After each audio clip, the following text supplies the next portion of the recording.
Robot ने सीढ़ी से कूद कर दी जान, दुनिया क्यों दे रही सुसाइड का नाम, चलिए जानते हैं।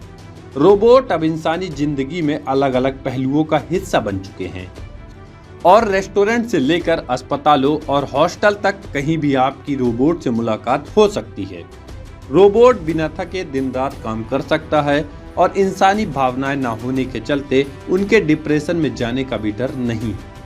हालांकि अब पहली बार किसी रोबोट के सुसाइड का मामला सामने आया है।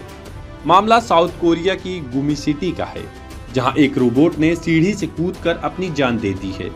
आज सोच रहे होंगे कि एक रोबोट आखिर सुसाइड कैसे कर सकता है। डेली मेल ने अपनी रिपोर्ट में बताया है कि मामला 20 जून की शाम करीब 4 बजे का है। मौके पर मौजूद लोगों ने बताया कि रोबोट परेशान लग रहा था और काफी देर तक एक ही जगह चक्कर काट रहा था। सबसे बड़ा सवाल यह है कि अगर किसी रोबोट या मशीन के अंदर इंसानी भावनाएं नहीं होती हैं, तो वह सुसाइड या आत्महत्या जैसे कदम कैसे उठा सकता है। हो सकता है कि एक नज़र में लगे यह कोई तकनीकी खामी और गलती होगी और रोबोट गलती से गिर गया होगा।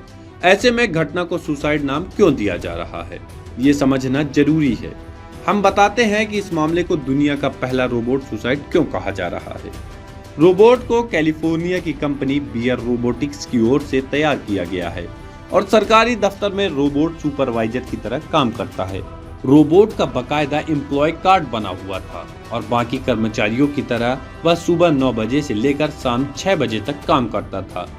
यह रोबोट एक फ्लोर से दूसरे फ्लोर जाने के लिए लिफ्ट भी बुला सकता था और जानकारी देने से लेकर डॉक्यूमेंट डिलीवरी करने जैसे काम आसानी से कर सकता था। रोबोट को सिटी हॉल के किसी भी दूसरे कर्मचारी की तरह ही काम करने के लिए डिजाइन किया गया था और किसी बाहरी मदद की जरूरत इस पूरे काम के दौरान नहीं पड़ती थी। पिछले साल अगस्त में रोबोट सुपरवाइजर अपनी तरह का पहला रोबोट बना था जिसने बड़ी जिम्मेदारी संभाली थी। आप समझ सकते हैं कि इस रोबोट की अपनी एक पर्सनैलिटी थी